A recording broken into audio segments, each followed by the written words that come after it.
Hi students, मैं हूं हिना बुशरा और आपके चैनल द चैलेंजर्स पे आपका स्वागत है। तो मैं आपको आज बताने वाली हूँ how to balance a chemical equation. तो ये बहुत ही टफ होता है बच्चों के लिए, बहुत सारे बच्चे इसे बहुत कॉम्प्लिकेटेड मानते हैं, but it's very simple and very easy. तो आज मैं आपको इतना इजी मेथड और सिंपल ट्रिक्स बताऊंगी कि आपके लिए आगे होने वाला बहुत ही आसान। और सबसे ज़्यादा ज़रूरी बात कि इस वीडियो में मैंने बिल्कुल बेसिक से बताया है। मैं पहले ही बता चुकी हूँ कि मैं सारे चीज़ें मैं ये अज्यूम करके बता रही हूँ कि अगर आपने 8, 9, 10th में कुछ चीज़ें मिस आउट भी कर दी हैं तो अभी वो आपको सारी चीज़ें 10th में समझ आने वाली है। तो इसलिए आप जल्दी से मेरे चैनल को सब्सक्राइब कर लें and stay tune to all my videos. मेरे सारे वीडियोस से आपको बहुत ज़्यादा इन्फॉर्मेशन मिलने वाली है।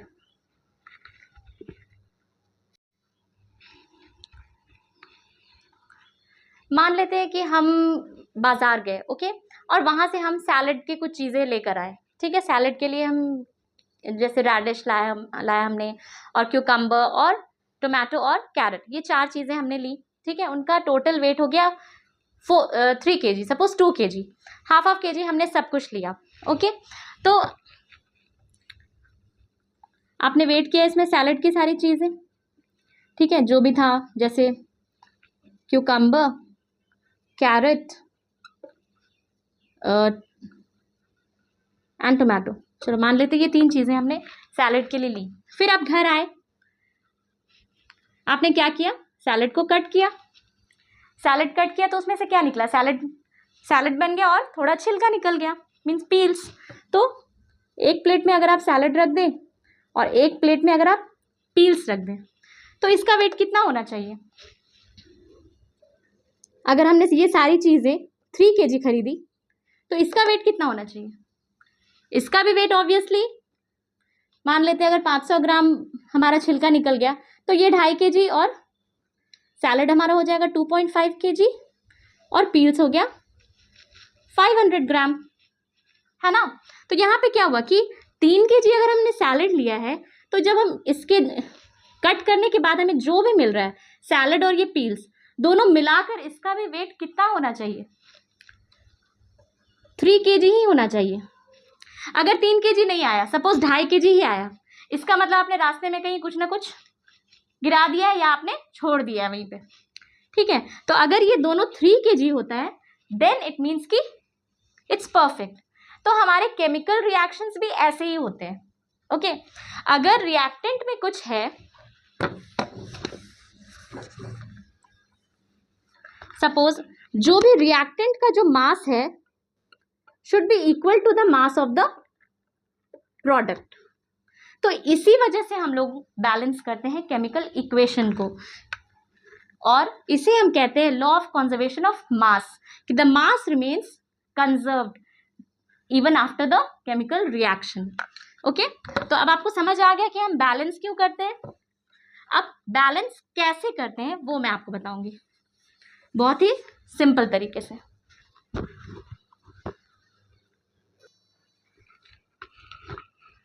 तो अब मैं आपको बताने वाली हूँ कि केमिकल इक्वेशन को बैलेंस कैसे करते हैं, लेकिन उससे भी पहले मैं आपको कुछ बेसिक्स बताती हूँ। बहुत सारे बच्चों को ये नहीं पता है कि बैलेंसिंग से पहले हमें काउंट करना है सारे एलिमेंट्स को, और एलिमेंट्स को काउंट करने भी उन्हें नहीं आता है। ओके, तो ये मैं बताती हूँ कि कैसे काउंट करते हैं। जैसे रिएक्टेंट साइड में कार्बन कितना है, सॉरी कैल्शियम कितना है, 1, ऑक्सीजन कितना है बताइए, count, here there are 2 atoms of oxygen, 2, और ये वाला जो 2 है वो ऑक्सीजन के लिए भी है और हाइड्रोजन के लिए भी है। तो ये चीज़ें आपको जाननी बहुत ज़रूरी है इससे पहले कि आप बैलेंस करें। Okay, so oxygen is 2 and +2 4। Next is, और कौन सा एलिमेंट बच गया, कार्बन। तो कार्बन यहाँ पे कितना है, इसके साथ कौन सा कोएफिशिएंट, कोई कोएफिशिएंट नहीं है। Okay, only 1। Next product side में आप देख लीजिए, कैल्शियम कितने हैं, 1, देन ऑक्सीजन, ये 3 किसके लिए, ऑक्सीजन के लिए 3 एंड +1 4, और हाइड्रोजन कितना है 2। ओके, तो this way you have to do the counting. And next very important thing which you should know about balancing, कि मुझे जो बैलेंस करना है तो कोएफिशिएंट मुझे कहाँ लगाने हैं। ओके, आप कहीं पे भी नंबर नहीं लगा सकते बैलेंस करने के लिए.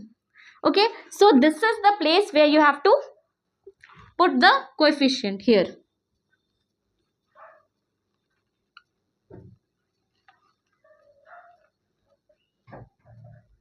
ये यहां आपको सारे कोएफिशिएंट्स लगाने हैं. ओके, इस जगह पे. तो हम जब भी बैलेंस करेंगे तो हमारा जो भी कोएफिशिएंट, जो भी नंबर्स जो भी बैलेंस करने के लिए लगाएंगे हम यहाँ लगाएंगे, और कहीं पे भी हमें कोई भी चेंजेस नहीं करनी है.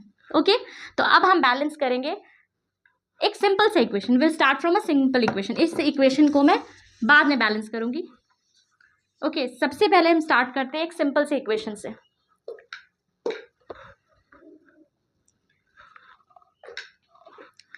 Carbon plus oxygen gives carbon monoxide. तो बैलेंसिंग का सबसे इजी तरीका क्या है कि सबसे पहले आपको बैलेंस करना है. Number 1, step 1, metals. Okay, step 2, non metals.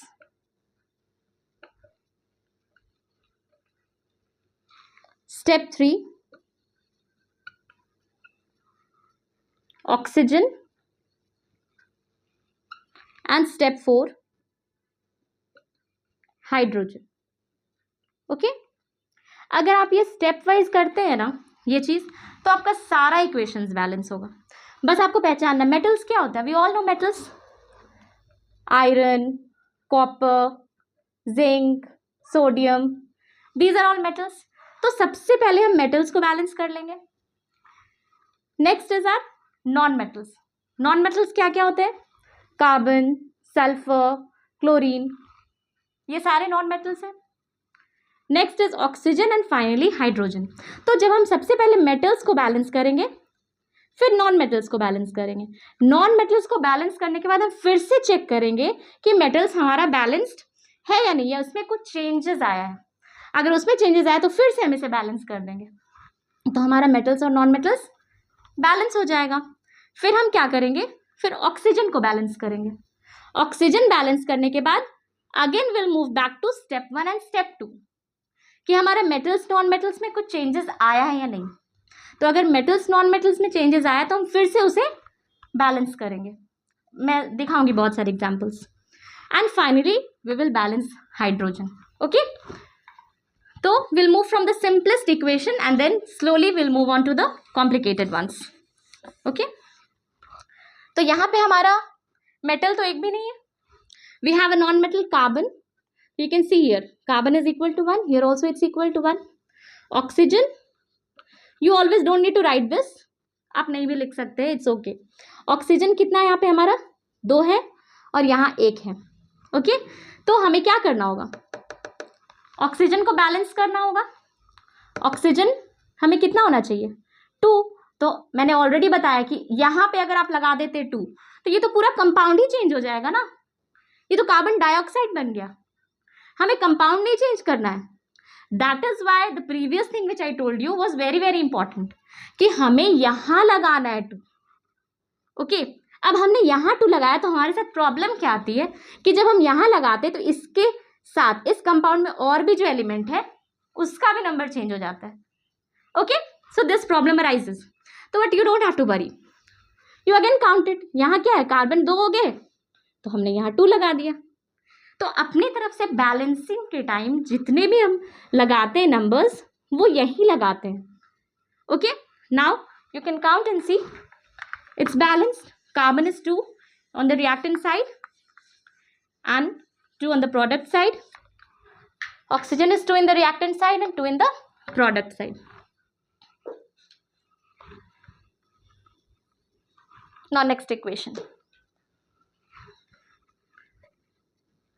H2 plus O2 gives H2O. एक बार आप खुद से ट्राई कीजिए इसको बैलेंस करना. ओके, और you can do with me. See, hydrogen यहाँ है 2. ओके, ना मेटल्स एंड नॉन मेटल्स, ना यहाँ मेटल है ना यहाँ नॉन मेटल है, यहाँ हाइड्रोजन और ऑक्सीजन है. Okay, All right, oxygen is also a non-metal. Okay, so first we will balance oxygen. ठीक है, तो ऑक्सीजन यहाँ 2 है, यहाँ कितना है 1. अब कुछ बच्चे क्या करेंगे, यहाँ 2 लगा देंगे, तो ये क्या बन गया, ये पूरा कंपाउंड ही चेंज हो गया. अब ये वाटर रहा ही नहीं, ये बन गया हाइड्रोजन पेरोक्साइड. तो please don't do this blunder mistake children, please don't do. आपको बस यही अलाउड है लिखना. I am telling you in each and every equation. Okay, don't do that blunder mistake. Compound ही मत चेंज कर देना यहाँ लिख के. Okay, so will write here, यहाँ 2 है तो हम यहाँ लिख देंगे 2. But what is our problem, oxygen तो हो गया बैलेंस, बट हाइड्रोजन हो गया 2 2 ज़ा 4. यहाँ हाइड्रोजन कितना हो गया, यहाँ जो नंबर लिखा है तो ये 2 और 2 दोनों मल्टीप्लाई करते हैं हम. ओके, हाइड्रोजन कितने हैं टोटल, 2 2 ज़ा 4 हो गया, 4 एटम्स. तो यहाँ 2 है तो यू विल मल्टीप्लाई हियर, 2 2 ज़ा 4.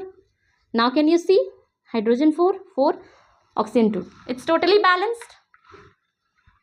This equation is balanced. That's it. इसी तरह से हम बैलेंस करेंगे केमिकल इक्वेशन को. Just go step by step, you will never make mistake. Okay.